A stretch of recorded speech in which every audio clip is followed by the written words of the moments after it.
Brought to you by ITEL and Higher.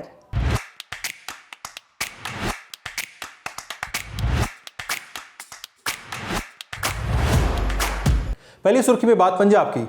आज यानी 3 दिसंबर को अमृतसर के स्वर्ण मंदिर से तस्वीरें आई। पंजाब के पूर्व डिप्टी सीएम और अकाली दल के नेता सुखबीर सिंह बादल कल जो 2 दिसंबर को अकाल तख्त द्वारा सजा सुनाई गई थी वो सजा काटते हुए दिख रहे थे।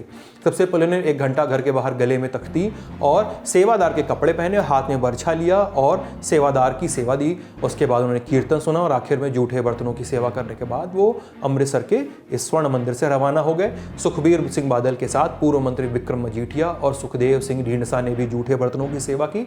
इसके अलावा प्रेम सिंह चंदूमाजरा, सुरजीत सिंह रखड़ा, डॉक्टर दलजीत सिंह चीमा, विक्रम मजीठिया और महेश इंदर ग्रेवाल ने टॉयलेट भी साफ किया। खबरों के मुताबिक सुखबीर सिंह बादल को भी टॉयलेट साफ करने की सजा सुनाई गई थी, लेकिन पैर में फ्रैक्चर होने के कारण उन्हें इससे छूट दे दी गई। हमने आपको कल के ललन टॉप शो में बताया था कि मामला क्या है। दरअसल 2 दिसंबर को श्री अकाल तख्त में डेरा सच्चा सौदा प्रमुख गुरमीत राम रहीम के मामले में 5 सिंह साहिबानों की बैठक हुई थी। इस बैठक में सुखबीर सिंह बादल समेत साल 2012-17 की शिरोमणि अकाली दल की सरकार के दौरान अन्य कैबिनेट सदस्यों को धार्मिक दुराचार के आरोपों के लिए सजा सुनाई गई थी। इस मामले में 30 अगस्त 2024 को सुखबीर सिंह बादल को अकाल तख्त ने तनख्या, मतलब इसका मतलब होता है कि धार्मिक दुराचार का दोषी घोषित किया था, तनख्या दोषी किया था।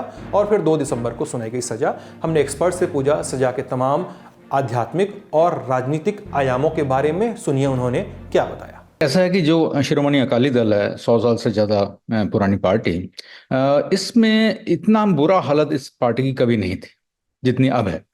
ये 2 इलेक्शन बैक टू बैक हार चुके हैं। पार्टी में बहुत ज़्यादा स्प्लिट और डिवीजन है और इससे नीचे पार्टी जा नहीं सकती जितने अब इनके पास एमएलएज और हैं। तो ये बहुत ही लो उस लेवल पर आ चुकी है पार्टी और अब इस पार्टी को डेफिनेटली चाहिए कोई ऐसा तरकीब जिससे ये दोबारा अपने आप को रिवाइव कर सके।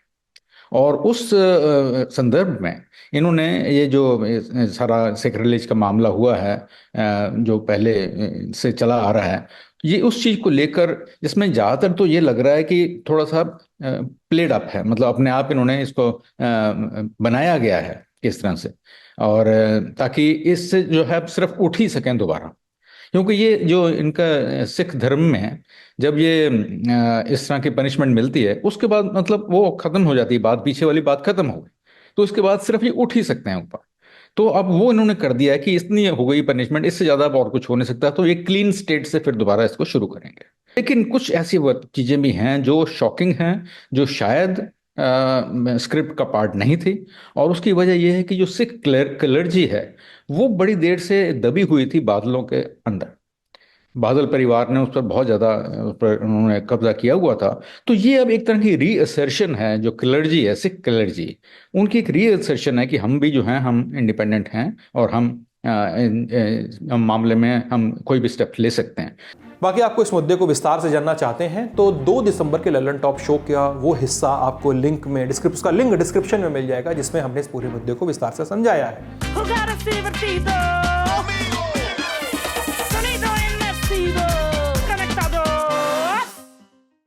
अगली सुर्खी में बात बांग्लादेश की। भारत में त्रिपुरा की राजधानी अगरतला में बांग्लादेश के राजनयिक मिशन में हुई तोड़फोड़ मामले में 7 लोगों को अरेस्ट किया गया है। वहीं परिसर में घुसपैठ के मामले में 4 पुलिस अधिकारियों के खिलाफ कार्रवाई की गई है। इस बीच बांग्लादेश में भारतीय उच्चायुक्त को तलब कर घटना का विरोध जताया गया है। साथ ही बांग्लादेश ने अगरतला में अपनी काउंसलर सर्विस भी बंद करने का ऐलान किया है। दरअसल सोमवार को अगरतला में स्थित बांग्लादेश के सहायक उच्चायोग में कथित तौर पर कुछ लोगों ने घुसकर तोड़फोड़ की और हंगामा मचाया। इस घटना की भारतीय विदेश मंत्रालय ने निंदा की, जांच के आदेश दिए, जिसके बाद हुई कार्रवाई। सूबे के मुख्यमंत्री माणिक साहा ने कहा कि मैं घटना की निंदा करता हूं। शांतिपूर्ण विरोध की अनुमति दी जा सकती है, लेकिन इस तरह का व्यवहार स्वीकार्य नहीं है। आज का ललन टॉप शो यहीं तक। स्वस्थ रहिए, मस्त रहिए, देखते रहिए ललन टॉप। Good night.